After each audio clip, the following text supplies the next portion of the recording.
Hello les amis, j'espère que vous allez bien. Nouvelle vidéo Planète Rock et cette fois-ci on va s'intéresser à l'histoire du blues. Alors, c'est parti.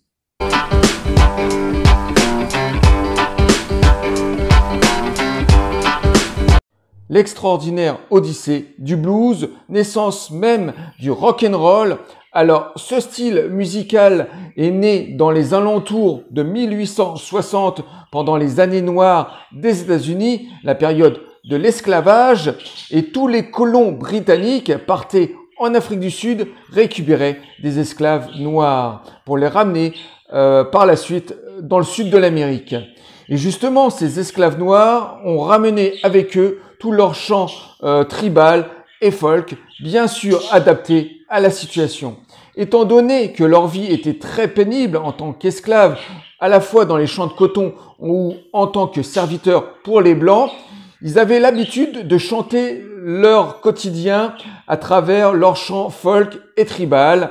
Alors, ils chantaient leurs peines, leurs joies, leur quotidien, tout simplement. Et au niveau de la musique, ils prenaient n'importe quel objet et tapaient dessus pour sortir un son avec beaucoup de percussions. Et pour certains, ils arrivaient à dégoter des guitares sèches et jouer 2-3 accords pour accompagner.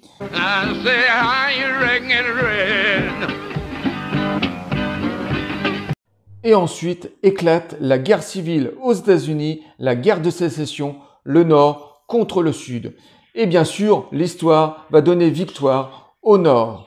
Et tous ces esclaves africains vont enfin retrouver leur liberté.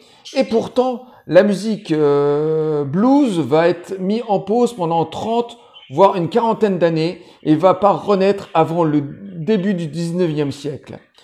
Et en parallèle va émerger un autre style de blues, un autre style folk et plutôt religieux, le gospel.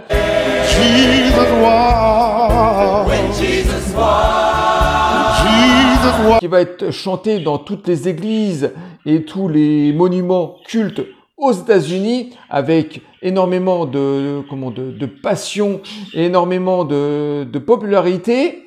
Et ensuite, revenons bien sûr au début du 19e siècle, le blues va revenir progressivement.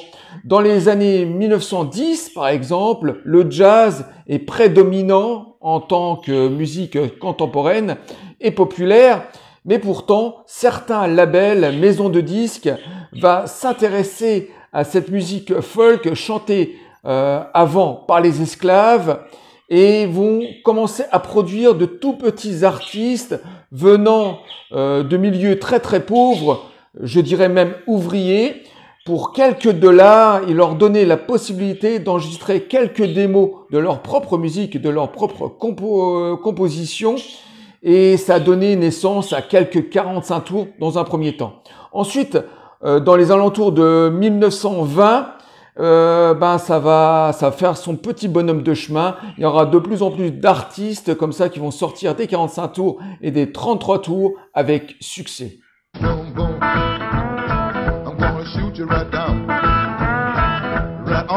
Et ensuite, dans les années 30 et 40, des années compliquées et noires pour les États-Unis, tout simplement parce qu'on était dans la période de la prohibition, énormément d'Américains vivaient sous le seuil de pauvreté. Et la musique qui prédominait ces années était toujours le jazz, une musique beaucoup plus moderne en termes de musique, et c'était des Américains plutôt riches et blancs qui écoutaient ce style de musique. Le blues restait tout de même très populaire au niveau de la classe ouvrière et des plus pauvres, et le blues était souvent joué dans les clubs et dans les coins familiers. Et ensuite, dans les années 50, ce sera la première révolution pour le blues, parce que dans les années 50, beaucoup de maisons de disques vont signer des très grands contrats avec de grands artistes comme B.B. King ou John Lee Hooker, en citant que ces grands maîtres du blues. Rock me, baby, like my back ain't got no bone. Alors, énormément d'autres artistes vont signer bien sûr à côté, et ça va être la grande révolution. Et tout de même, les Blancs vont commencer à récupérer le blues pour en faire une sorte de musique assez rythmique, le rock and roll, ce qu'on appelle tout simplement le blues du blanc, et c'est assez justifié, et des grands noms, des grands artistes vont émerger de ce blues traditionnel, comme Elvis Presley, en tête, très grand artiste qu'on surnomme aux États-Unis le King. Il aura un succès planétaire et fera une très grande carrière.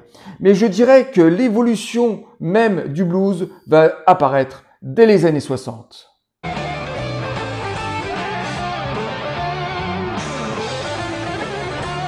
Justement, ces années 60, cette décennie de révolution dans tous les sens du terme, révolution de génération et aussi musicale, le blues va passer une étape dans la fusion de styles. Il y aura 3 styles qui vont se démarquer particulièrement: le rhythm and blues, le blues rock, le rock sudiste et la country. Alors, le rhythm and blues est un style beaucoup plus populaire, adapté pour la télévision et pour les radios. Des grands noms vont signer chez des labels comme James Brown, Otis Redding ou Aretha Franklin, en citant que ces grands noms, vont faire des très grandes carrières.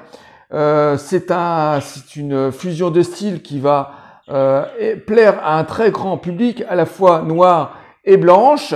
Ensuite, la country sera beaucoup plus traditionnelle du sud de l'Amérique, avec beaucoup de folk, avec un son très particulier. Je dirais un blues qui va malheureusement très mal s'exporter à l'étranger, qui va plaire aux Américains, un pur style américain, je dirais tout simplement. Et ensuite, le rock sudiste, le blues rock, c'est le style qui est le plus évolutif, tout simplement parce qu'on va mélanger souvent du rock avec le blues. Donc les grands groupes qui vont sortir du rock sudiste, du blues rock, sera Allman Brothers Band, par exemple, Lynyrd Skynyrd, Molly Hatchet ou les Points Blancs, qui sont tous des groupes très différents. Je prends un au hasard, Lynyrd Skynyrd, qui est peut-être le plus connu. Lui, c'est une fusion de rock et de hard rock avec énormément de guitare. Donc, c'était très inventif, même dans les années 60. Et ensuite, on va prendre Allman Brothers Band, qui est beaucoup plus traditionnel dans le blues noir et de folk. Donc, avec teinté aussi de psychédélisme. Ça donne un nouveau groupe assez riche.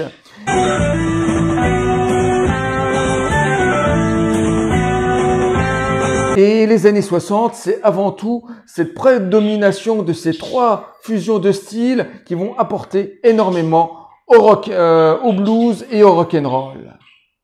Après ces années de succès des années 50 et 60 pour l'évolution du blues, à partir des années 70 jusqu'à nos jours, ce seront des décennies de calme pour son évolution. Tout simplement parce qu'il y a une multitude de jeunes artistes qui vont arriver sur le marché, qui voudront récupérer un blues plutôt traditionnel, et aussi à cause d'une multitude de styles de musique qui vont se succéder à partir des années 70 à nos jours. On parle bien sûr de la funk qui sera une sorte de relève du blues.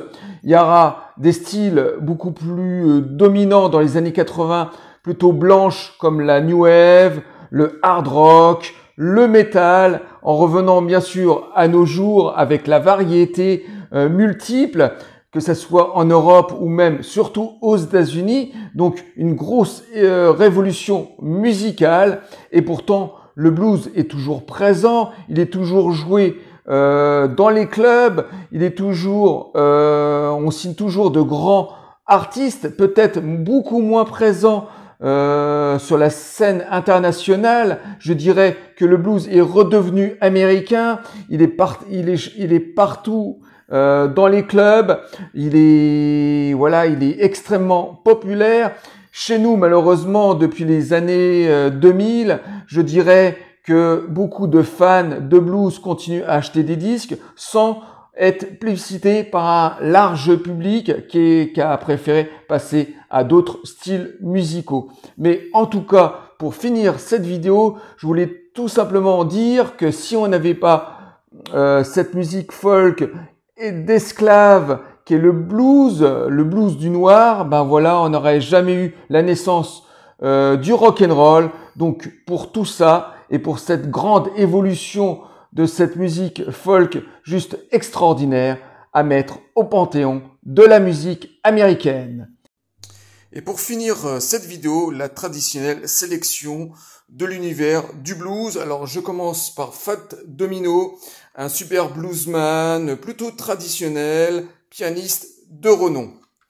Alors je vais faire vite parce qu'il y a énormément d'artistes. Ensuite Mountain. Alors Mountain c'est plutôt du blues rock, tendance hard rock, psychédélique avec des solos de guitare juste dantesques. Et on est dans les années 70 et un groupe qui a eu énormément de succès aux États-Unis. Ensuite, le grand Louis Armstrong. Alors, il a eu sa carrière dans le blues, mais bien sûr dans le jazz. C'est là où il est considéré comme maître. Et Louis Armstrong, il a fait des improvisations juste de dingue. Et là, ce disque, c'est surtout des enregistrements des années 30 et 40. Ensuite, la grande Nina Simone, qui a fait à la fois du blues, mais surtout du jazz, avec cette voix très particulière. Ce sont des morceaux plutôt très enjoués et très mélancoliques. Voilà, elle a totalement son style et elle la mettre au panthéon du blues. Ensuite, un jeune artiste des années 90, Dulce Albrum 2, alors si je prononce bien, c'est un petit génie du blues rock, c'est un blues très moderne, avec pas mal de synthé, mais en tout cas c'est un artiste qui a fait plusieurs albums et il continue même encore aujourd'hui. Ensuite, deux génies du blues, enfin de l'historie du blues, qui a joué dans les années 40, à partir des années 40, Joey Turner et T. Bone Walker, qui sont deux bluesmen traditionnels avec beaucoup d'improvisation, de piano et de saxophone. C'est juste remarquable avec pas mal de guitares sèches pour Joey Turner. Ensuite, Blackfoot, de nouveau, on est dans le rock sudiste, dans le blues rock, et c'est une des formations majeures des années 70 à la même échelle que les Lynyrd Skynyrd. Ensuite, le grand B.B. King, qui va commencer sa carrière au début des années 50 et qui va jouer très tard, parce qu'il va mourir quand même à un âge assez avancé. Et lui, c'est un bluesman classique, qui saura rebondir dans les années 60 et 70, et s'associer avec des grands noms. En tout cas, un guitariste juste magistral, le grand B.B. King. Ensuite, cette compilation de 5 disques ou 6 disques, je sais plus exactement. C'est un coffret très intéressant. Donc c'est un coffret qui est sorti il y a une vingtaine d'années, qui était pas cher du tout. Et c'est un coffret très intéressant tout simplement parce que dans ce coffret, on contient les premiers enregistrements des années 40. Ces premiers artistes qui sortaient des 45 tours, des artistes pas très connus, peut-être connus aux États-Unis, mais dans le reste du monde, ce sont des artistes qui n'ont pas franchi les frontières. Et dans ce coffret, bon, il y a un peu de tout, il y a des morceaux extraordinaires et d'autres morceaux intéressants et d'autres achetés, bien sûr. Hein, c'est le problème des coffrets, hein, tout n'est pas excellent, mais en tout cas, sur tous les enregistrements des années 40 et 50, il y a des vraies pépites de trouvailles avec ces tout premiers enregistrements en mono des années 40, une pépite à découvrir. Ensuite, Steve Ray Vaughan, un guitariste bluesman traditionnel des années 70. C'est un pur guitariste soliste à mettre à la même échelle qu'un Jimi Hendrix. Hein. Vraiment, c'est un très très bon guitariste qui nous apporte beaucoup d'improvisation en live. Et ce magnifique coffret série limitée qui est sorti il y a déjà une trentaine d'années, qui contient 4 CD qui regroupent toute sa carrière, accompagné d'un DVD qui était filmé en 87 dans la grande période de Stevie Ray Vaughan. Il était vraiment star aux États-Unis. Malheureusement, il va décéder dans un accident d'hélicoptère. Et Stevie Ray Vaughan est juste un excellent guitariste traditionnel. Ensuite, le grand Johnny Winter, qui va bien sûr œuvrer dans un premier temps dans le blues traditionnel. Ensuite, il va passer au blues rock et il va même revenir sur la country. Et en fin de carrière, bien sûr, il va reprendre le blues traditionnel. Quelqu'un qui est assez inventif dans ses compositions, qui ose pas évolué au fur et à mesure des décennies, le grand Johnny Winter, le guitariste albinos, comme on l'appelait, un très grand guitariste soliste. Ensuite, un petit bond vers le rhythm and blues avec le grand Otis Redding, à mettre à la même échelle qu'un James Brown. Je dirais que lui, la funky était un peu plus prononcée au milieu de carrière que James Brown, peut-être plus dans l'improvisation que James Brown, qui était assez calibré. En tout cas, Otis Redding, une très grande carrière, malheureusement mort assez jeune. Ensuite, forcément, son rivaux, James Brown. Alors lui, c'est carrément dans les années 50, et lui, il va commencer par le blues, le rhythm and blues, ensuite la funk, et ensuite il va finir sa carrière plutôt vers un style assez varié, de variété et de rock, bien sûr sans oublier la funk. Et James Brown, voilà, c'est un pilier du rhythm and blues et de la funk, grand monsieur, aussi à l'aise dans les improvisations en live que dans les différentes compositions albums. Un grand monsieur, le grand James Brown. Ensuite, Molly Hatchet, de nouveau un groupe de blues rock sudiste, à mettre à la même échelle qu'un Lynyrd Skynyrd, sauf que le ton hard rock est beaucoup plus prononcé, avec des riffs de guitare un peu plus hargneux, mais ils savent tout de même revenir tantôt vers la country et le blues traditionnel. Le grand groupe Molly Hatchet. Ensuite, toujours dans le rock sudiste, Allman Brothers Band, peut-être la formation la plus hippie psychédélique, avec un groupe qui contient jusqu'à 15 membres au début de carrière.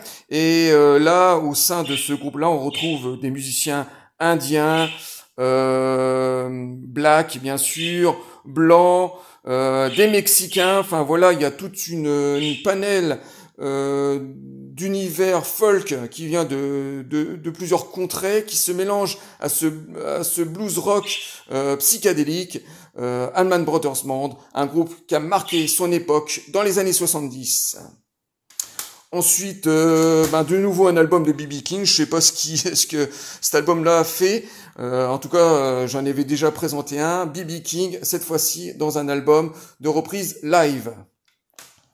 Ensuite, ZZ Top. Eh oui, ZZ Top. Eux, ils ont un début de carrière plutôt blues dans les premières compositions, mais rapidement ils vont s'atteler à rock sudiste, à du blues rock plutôt traditionnel, et ensuite une évolution dans leur carrière dans les années 80-90, le hard rock plutôt FM, mais un très bon hard rock assez nerveux, pour ensuite revenir au blues rock traditionnel dans les années 2000, la grande formation ZZ Top. Ensuite, John Miles, le grand John Miles, qui va commencer sa carrière bien sûr en Angleterre avec les Yardbirds, dans ce groupe de rock psychédélique, de pop anglaise, avec des grands noms. Au sein des Yardbirds, on retrouvait Jimmy Page par exemple, Eric Clapton et autres. Il y a eu énormément de changements de personnel, mais John Miles, lui, qui était un des leaders des Yardbirds, et ensuite il va se lancer dans une carrière solo, surtout aux États-Unis, où il va passer du blues traditionnel à la country et à la funk. C'est un grand collaborateur, bien sûr, d'Eric Clapton, le grand John Miles. Ensuite, les Nerve Scanners, forcément la plus grande formation du rock sudiste, du blues rock, un groupe extraordinaire d'improvisation, les Nerve Scanners, à ne plus présenter. Ensuite, Freddie King. Alors, Freddie King est un bluesman moins connu qu'un B.B. King, par exemple, mais qui a fait sa petite carrière dans les années 50 et 60, en écrivant des très grands morceaux, et ce sera les années de succès pour ce grand bluesman, qui est plutôt rythmique. Et ensuite, Ted Nuggets. Alors, Ted Nuggets, c'est une fusion de styles. On est à la fois dans le rock sudiste et dans le rock, même hard rock, dans les années 80. Et Ted Nuggets est, voilà, un vrai artiste d'improvisation en live, le grand Ted Nuggets. Ray Charles, bien sûr, le grand Ray Charles, qui a commencé sa carrière très tôt, dans les années 40. Il a sorti ses plus grands tubes à partir des années 50. Et Ray Charles, lui, il a commencé par le blues traditionnel, très sophistiqué. Il apporte avec son piano quelque chose assez proche du classique. Et ensuite, bien sûr, il aura sa grande période de jazz. C'est là où on le reconnaît le plus. Et là, il va nous apporter des morceaux juste dantesques. Aussi, grâce à sa voix, il a une magnifique voix. C'est pas seulement qu'un magnifique musicien, mais c'est aussi un très grand chanteur, le grand Ray Charles, dans les mémoires, bien sûr. Ensuite, Luther Allison. Alors, Luther Allison, c'est pas un bluesman hyper connu dans le reste du monde et en France. Il est surtout très connu aux États-Unis, et c'est un bluesman qui a très vite évolué. Lui, c'est plutôt les années 50. Alors, il a commencé par du blues traditionnel et la country, et très rapidement, il a basculé vers le rock, un rock plutôt agressif. Le très grand Luther Allison.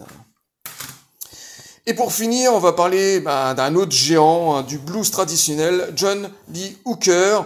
Alors lui, il a commencé carrément dans les années 40, donc et il aura du succès immédiatement auprès d'un public plutôt ouvrier, d'un public populaire, avec des chansons. Certes, les premières compositions sont relativement simples, quelques paroles sociales sur de la guitare acoustique, et ensuite sa musique va se sophistiquer avec les années pour nous donner de grands morceaux sophistiqués, un bluesman traditionnel mais légendaire. Voilà les amis, je viens de finir cette rétrospective sur l'histoire du blues, et moi je vous dis à très bientôt pour une nouvelle vidéo Planète Rock. Bye, au revoir les amis.